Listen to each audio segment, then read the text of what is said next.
Good morning. I am Steve Weber, broadcasting from the road, the American Gumption morning show, broadcasting on Spirituality Gone Wild. And I'm coming to you this morning from Boulder, Colorado.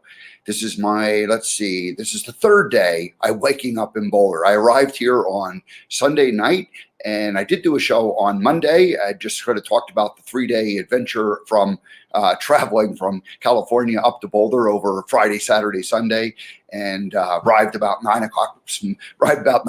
So anyway, here I am in Boulder. So what I'm going to do today is I'm going to talk to you a little bit about the last 2 days and what I ended up doing here while I was in town, visiting Angie LaRue's crystal Sanctum. So that took place mostly on Monday. Monday was a full all-day session, but I did go back yesterday morning and did kind of a wrap up. And so I'm going to just go ahead and describe the process of what I did. And then I also met with Kathy Mason. And, we ended up, we had a group dinner on Monday night, and then Kathy and I met again last night. So I'll just tell you a little bit about the last 2 days. I've been, pretty busy here and quite exciting and having a good time with it. So anyway, that's what today's broadcast is going to be all about. Now, before I get into that, let's see, let me find one more. Here we go. I just want to tell you what's happening the next couple of days. So tonight or today, Wednesday, I'm going to be in Boulder one more full day. And tomorrow morning, I'm going to leave here and I'm going to end up driving over to Kansas City and stay with my brother and sister-in-law and arrive there on tomorrow night, or Wednesday evening. Yeah. And then I have Friday, Saturday, Sunday, at least in the Kansas City area. Not 100% sure. May end up going up to Chicago Monday, Tuesday, may end up just hanging in Kansas City an extra day. So don't quite know what's going to happen early next week. But anyway, I'll certainly spend the weekend in Kansas City. And for the most part, the really active part of the, where I had a lot of meetings and a lot of visiting with people, kind of full days scheduled, it's kind of coming to an end. So it's a little bit an easier schedule the second half. It's a little more, there's a little more family visiting that'll happen. And then there's still a couple more people that I'm going to stop and do some with the Spirituality Gone Wild group. But for the most part, the first half of the trip was all designed around, a lot of meetings, a lot of specific dates to meet different people. And I do want to say that on Monday, the 29th, that was the day I had on the calendar to go to the Crystal Sanctum. And so that was kind of like a really, it was, I would say that was the key marker on the calendar as far as this whole trip goes. So that's why I wanted to take this one show and talk a little bit about that. Alrighty.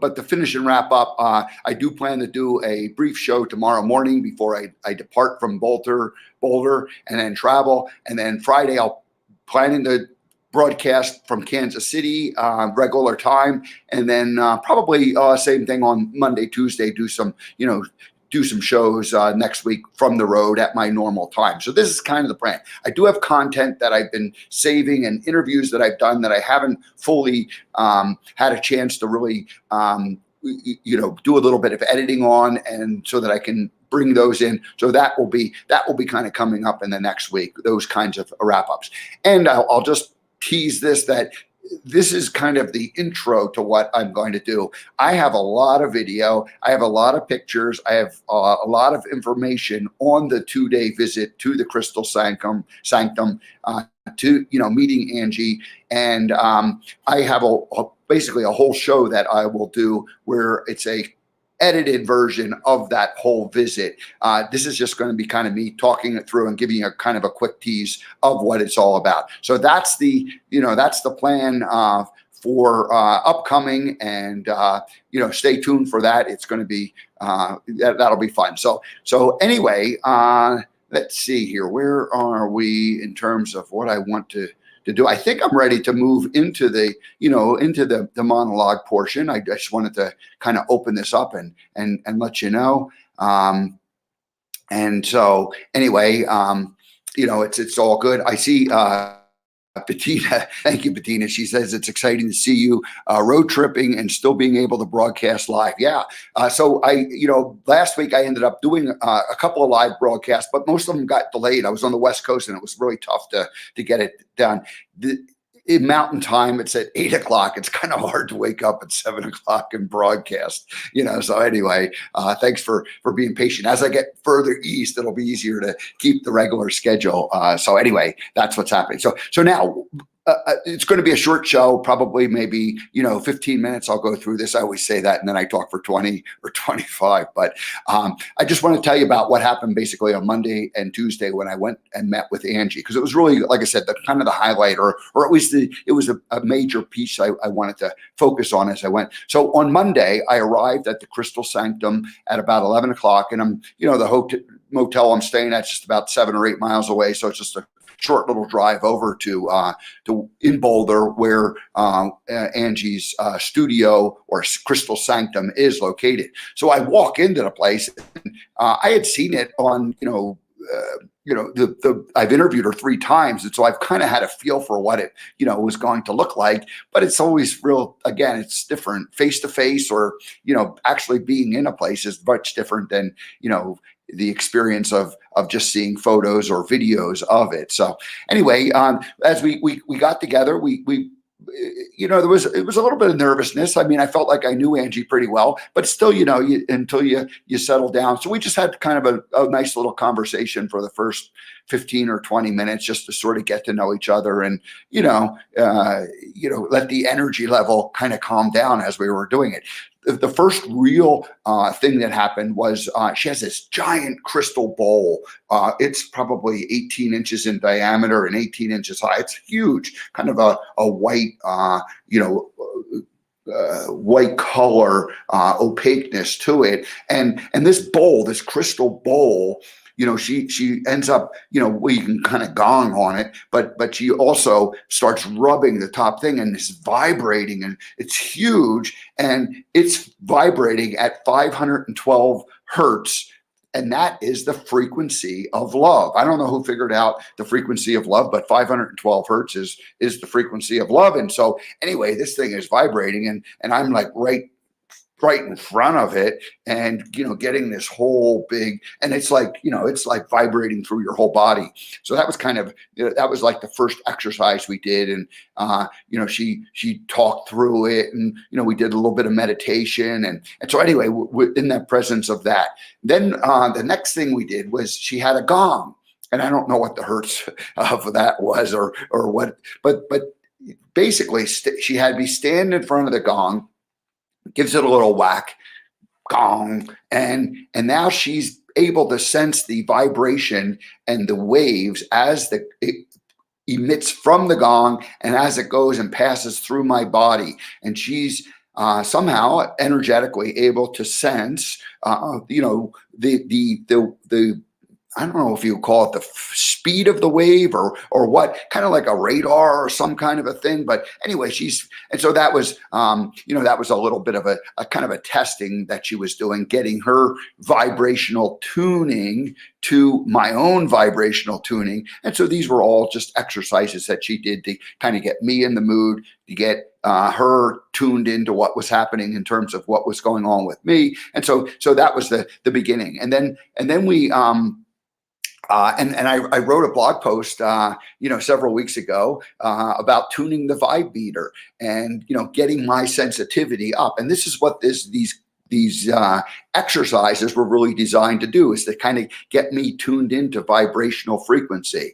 Of course, Einstein famously said E equals energy equals mass times the speed of light squared, E equals mc squared. And so we all are vibration at some level, or at the root level, we are all vibrating. And then of course, vibrations form into solid matter, and so this is really the area that she's working in, this vibrational level, and she has a super sensitivity to that sort of thing. So anyway, I'm there experiencing it, and we did several other exercises that were designed to allow me to just sort of get more connected to my inner self, into that vibrational feel. And so one of them was leaning in and leaning out, where you kind of ask yourself a question, and if you lean forward, it's a yes, and if you lean, if you fall back from it, it's a no. So you literally, your body ends up moving, either into or away from. And so we went through all these different exercises. There was about a 3.5 hour period. And I had come in and taken my stuff out of my pocket and my phone. I put it down and, made a little pile of my stuff. And so I didn't have any of that. So I was in the, kind of just following along her lead, going through this exercises. And then at one point we ended up even taking a walk outside and did some, did some more exercises outside. And the breeze was a nice sunny, it was probably 60 degrees, a lot of wind, but it was, it felt warm. And so we were, going through this process of just really tuning me up. And so in the meantime, I had peeked into where the bio bed, the Orgone Generator and Bio Bed is located, and seen all of that, and took some video and different things. So we kind of did a whole sampling of what it was all about. But most of these exercises for the first 3.5 hours were all designed to just kind of get, kind of tune my frequency so that I would experience the bio bed and the crystal array in a deeper way. The reason why I mentioned the 3.5 hours is because after we came back from the walk outside, we kind of took a little bit of a break in terms of what we were doing, looked at the phones for a few minutes, just kind of checked in to check back with the world, reconnect with the world. And I noticed then that it was 3.5 hours. I didn't, I'd kind of lost track of time. And so it just, so now it's like 2:30, it's 3 o'clock. We're getting into it. Now we're finally going into the sanctum and into the bio bed. I'm thinking I'm just going to like jump up on the bed, lay down, and the whole process starts. But no, there was still another, procedure or thing to go through. And what that was we had to, Angie had to really decide, well, what type of array is she going to build? And she doesn't, there's basically literally hundreds, I guess, I don't know, hundreds, maybe dozens, maybe 100 different arrays that she can build. And she has a book that has them. And so anyway, we go through that whole process of deciding what is the array. And that's basically her calling in her energetics, her connection to her higher self, her guides, her angels, to let her know what it is that needs to be built. And in the same time, my angels and guides are called in to do this. Now, this was pretty magical that happened. Angie said like a little prayer, calling them in. I had gone through the Akashic record reading a couple of weeks ago that, in some ways they're on the same kind of a level. They're certainly synchronistic with each other in terms of, what happens. But Amy Cunningham, who did the Akashic record reading, one of the very first things that had to happen was I had to give her permission.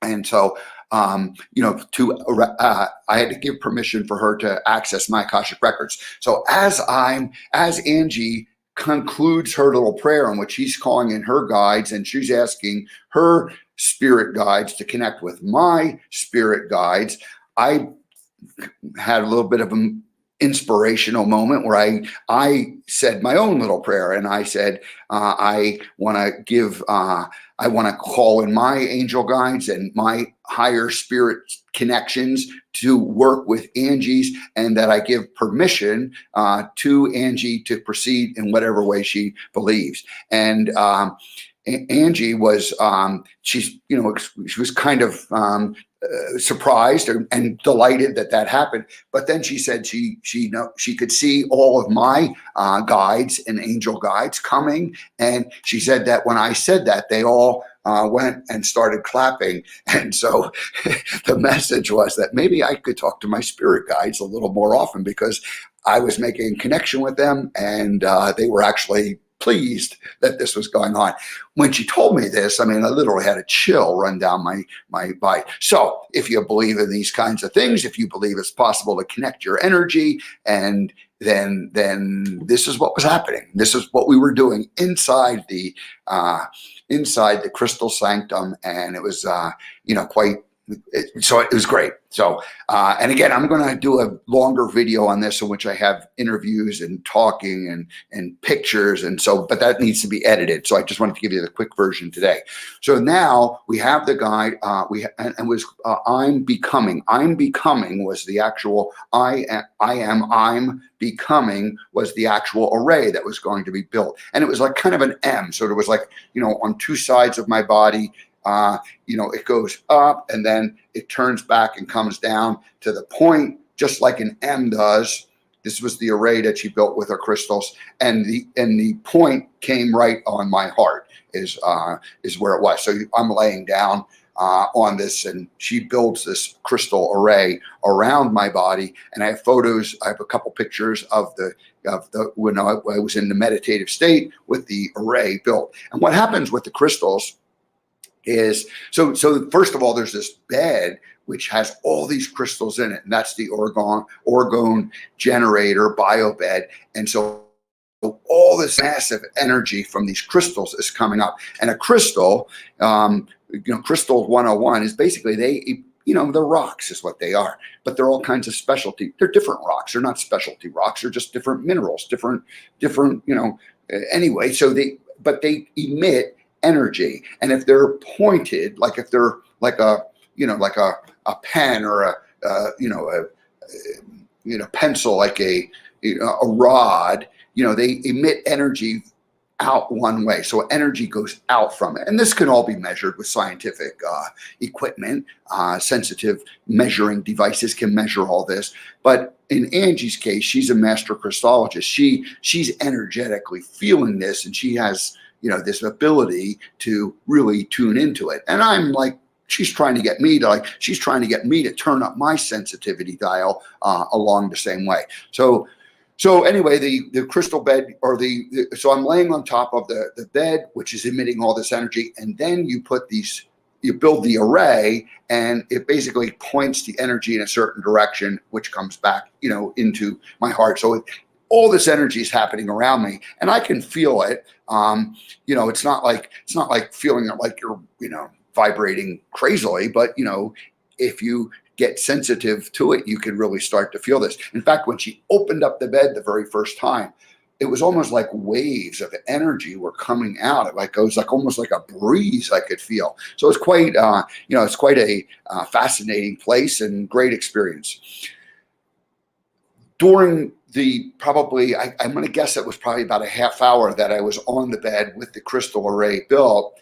Angie had a story that she told, and she said she never tells the same story twice. She just sort of, and it was like a journey that we were on, and it was an outdoor journey, and there was like a horseback ride, and then into the mountains and cross fields and traveling, and then ultimately getting to a tent, and then from the tent, resting there, and then leaving and returning. And if from a meditative point of view, the journey was kind of like deepening down into that subconscious level. And then the tent was like kind of the depth, the bottom depth of where we had traveled to, and then returned and came back out.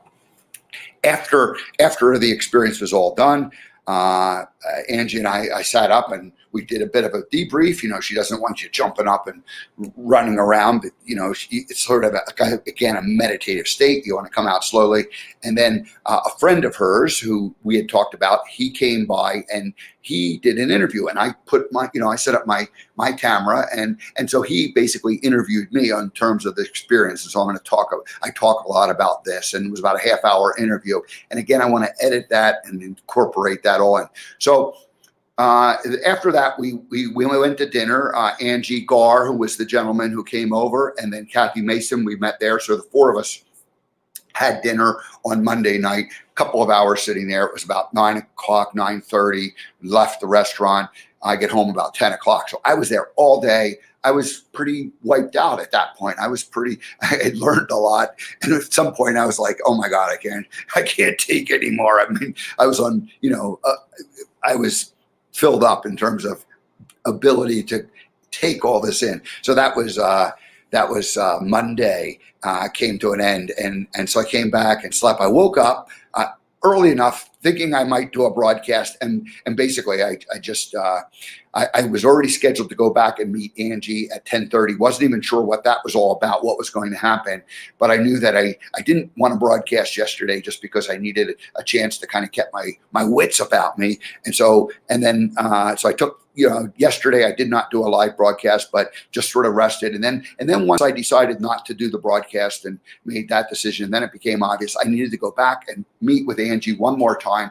And we did an interview where we talked about this whole process, kind of like what we're doing today, but it'll be in her words and with my words also. So that's recorded. So that's the editing that needs to take place, and then I have a lot of B-roll and pictures of the actual crystal sanctum.